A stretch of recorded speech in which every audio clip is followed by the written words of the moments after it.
बच्चों, कैसे हैं आप? मैं फिर से आपके लिए वीडियो लेकर आई हूँ और आज हम पार्ट 3 में आपके क्वेश्चन नंबर 11 के आगे वाले क्वेश्चन कंप्लीट कराएंगे जो 120 वर्ड्स में लिखना है और 4 नंबर का क्वेश्चन है। ठीक है, तो सारी चीज़ें तो मैं यहाँ नहीं लिखा सकती हूँ, लेकिन जो मैं बोल रही हूँ एक्स्ट्रा वो आप नोट करते जाएं, है ना।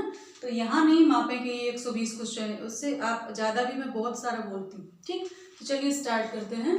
सबसे पहले क्वेश्चन नंबर 11 है कि स्वामित्व के आधार पर उद्योगों के प्रकार बताइए, है ना। प्रकार, टाइप्स बताना है हमें। तो ऐसे तो बहुत सारे लघु हैं और बृहद हैं, है ना, कुटीर उद्योग हैं, अलग अलग हैं, लेकिन हाँ यहाँ स्वामित्व की बात आ रही है। तो स्वामित्व मतलब किसके पोजीशन में है, किसके नियंत्रण में है ना, तो उसको उस प्रकार का उद्योग कहा। सबसे पहले हम देखें कि 11 है कि स्वामित्व के आधार पर उद्योगों के प्रकार निम्न है। नंबर 1 निजी उद्योग, जो व्यक्तिगत स्वामित्व में होते हैं। ये तो मैंने लिख दिया, लेकिन इसके आगे आप ऐसे लिखेंगे कि जो उद्योग व्यक्ति के अपने अपने खुद के होते हैं, जिसका स्वामित्व व्यक्तिगत होता है, तो उसको निजी उद्योग कहते हैं, है ना, निजी उद्योग कहते हैं। दूसरा है सरकारी उद्योग। मैंने लिखा है कि इनका स्वामित्व सरकार के हाथ में होता है।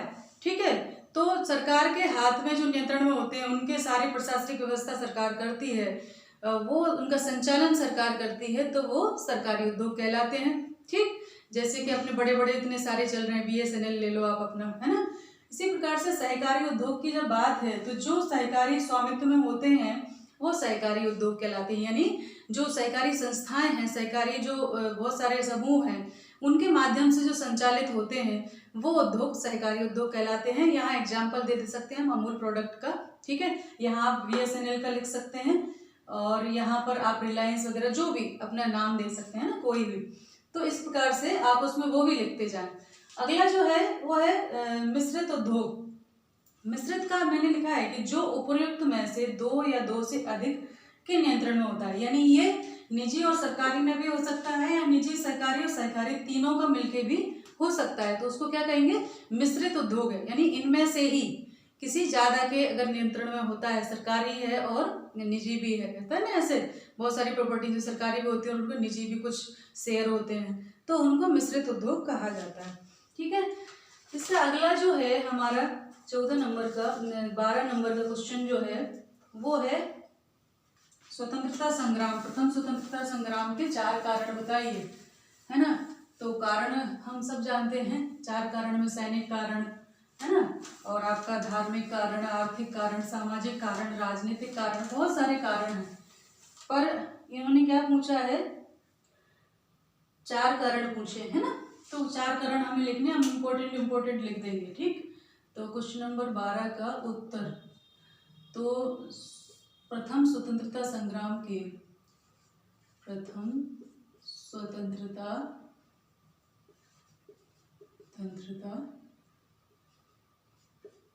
संग्राम के 4 कारण निम्न हैं, है ना। 4 कारण निम्न प्रकार हैं, निम्न प्रकार, है ना। तो इसमें सबसे पहले हम लिखेंगे आर्थिक कारण, और आर्थिक कारण में हमें पता है कि हमारे लघु उद्योग सब कुछ नष्ट कर दिया था उन्होंने, तो वो एक कारण था। तो यहाँ हम लिखेंगे अंग्रेजों ने भारतीय सूती वस्त्र एवं अन्य उत्पादन पर भारी कर लगा दिया था। अंग्रेजों ने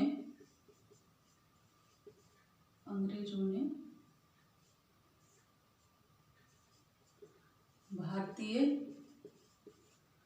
सूती वस्त्र उद्योग पर भारी कर लगा दिया था,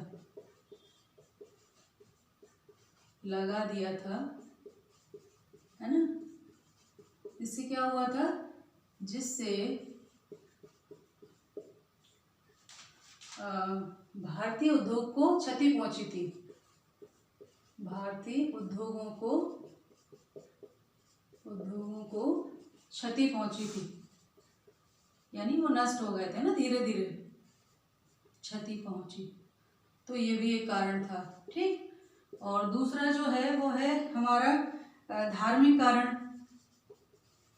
तो धार्मिक कारण में हम लिखेंगे कि अंग्रेज लोग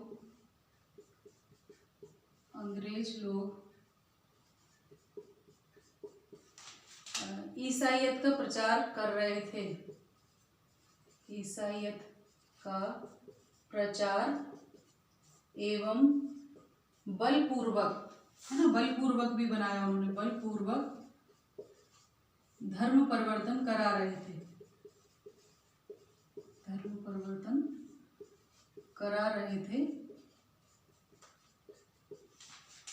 जिससे आक्रोश बढ़ा, आक्रोश बढ़ा और ये कारण बना, है ना। तीसरा जो है वो है सामाजिक कारण, सामाजिक, है ना, सामाजिक कारण। तो सामाजिक कारण में हम जानते हैं अंग्रेजों ने, जो विलियम बेंटिंक थे, है ना, अंग्रेजों ने भारतीय समाज में प्रचलित, भारतीय समाज में प्रचलित प्रथाओं पर कुठाराघात किया, कुठाराघात किया, जैसे सती प्रथा, है ना, सती प्रथा पर रोक लगा दी थी। हालांकि ये अच्छा किया था, एक आध काम तो उन्होंने अच्छे किए हैं, पर लेकिन उससे भारतीय जनमानस जो है आक्रोशित हो गया, उनको लगा ये हमारे समाज में प्रदूषित कर रहे हैं हमारे समाज को, है ना।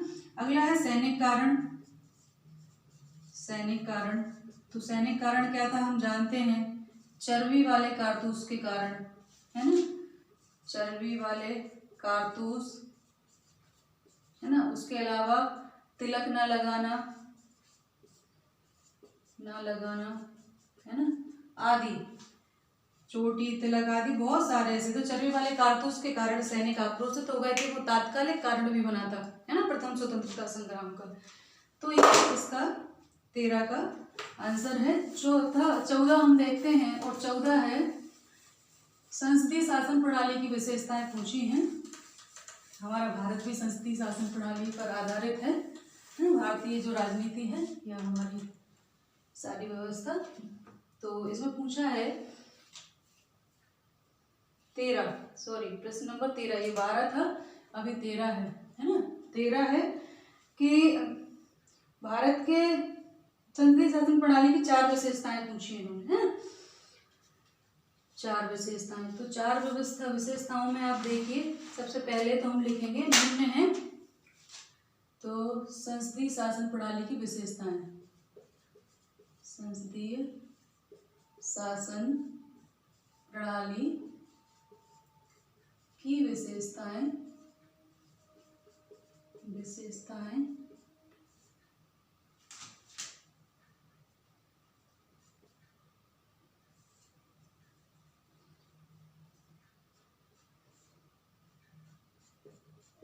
निम्न है ना, निम्न है या निम्न प्रकार है, जो भी आप लिख सकते हो। तो पहली तो है नाम मात्र की एवं वास्तविक कार्यपालिका, नाम मात्र की एवं वास्तविक कार्यपालिका,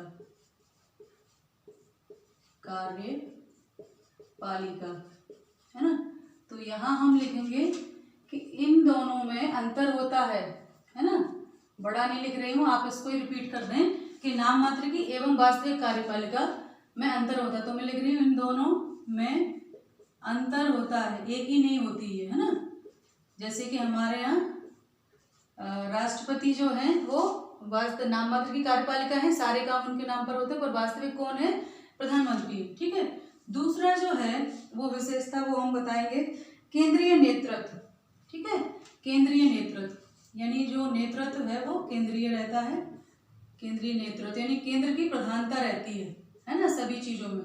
हालांकि राज्यों में अपनी स्वायत्तता होती है, पर फिर भी। तो संसदीय शासन प्रणाली में प्रधानमंत्री वास्तविक कार्यकारी होते हैं और मंत्रिपरिषद के प्रमुख होते हैं। तो इसमें हम शॉर्ट में लिख देंगे यहाँ पर प्रधानमंत्री ही मंत्रिपरिषद के प्रमुख होते हैं, है ना। और तीसरा जो है वो है दोहरी सदस्यता, ठीक है, दोहरी सदस्यता। इसका अर्थ है कि मंत्रिपरिषद के सदस्य विधायक व कार्यपालिका दोनों के सदस्य होते हैं। मंत्रिपरिषद के सदस्य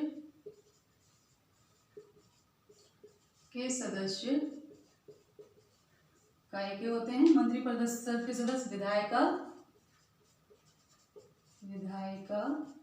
व कार्यपालिका दोनों के सदस्य होते हैं, है ना। दोनों के, वही कानून निर्माण करते हैं, वही क्रियान्वित करते हैं ना, सदस्य होते हैं। और ये भी जोड़ लेना कि वही कानून का निर्माण करते हैं और क्रियान्वित भी कराते हैं। ठीक, मैं जो बोलती हूँ वो सब चीजें नोट कर लीजिए।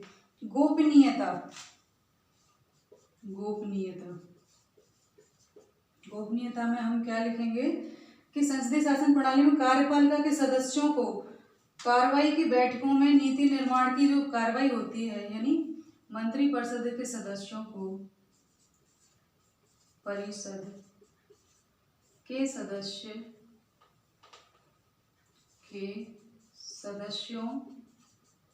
को कार्यपालिका के सदस्य, मंत्रिपरिषद या कार्यपालिका के सदस्यों को कार्यवाहियों, कार्यकाल की बैठकों, नीति निर्माण या हम कहें मंत्रिमंडल की कार्यवाही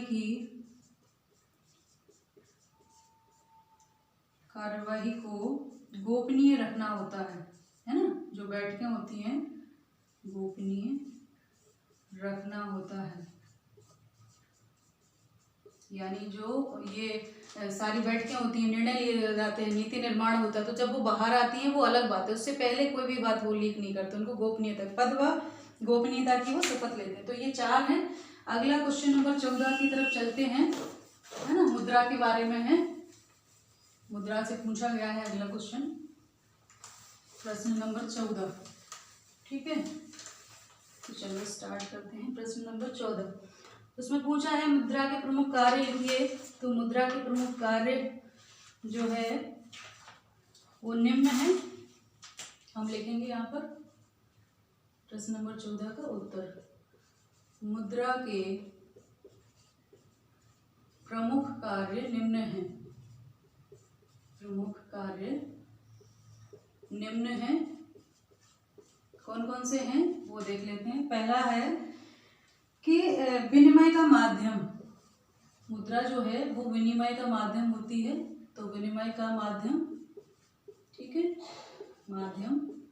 तो यहाँ हम लिखेंगे कि वस्तुओं एवं सेवाओं का क्रय विक्रय मुद्रा के माध्यम से ही होता है। तो वस्तुओं एवं सेवाओं का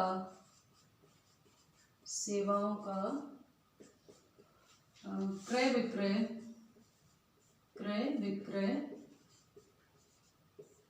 मुद्रा के माध्यम से ही होता है। मुद्रा के माध्यम से ही होता है ना, इसी के माध्यम से होता है। और दूसरा जो है हम लिखेंगे मूल्य का मापन। मूल्य का मापन, तो इसमें हम लिखेंगे कि वर्तमान में प्रत्येक वस्तु एवं सेवा का मूल्य, वर्तमान में, पहले नहीं होता था ना, वस्तु की वस्तु बदले वस्तु होती थी, पर वर्तमान में प्रत्येक वस्तु एवं सेवा का मूल्य, वस्तु एवं सेवा का मूल्य जो है वो मुद्रा में ही मापा जाता है। मुद्रा में ही मापा जाता है, यानी उसको कितने की है, कोई भी वस्तु कितने रुपए की है, यही तो हम तय करते हैं ना, मापा जाता है।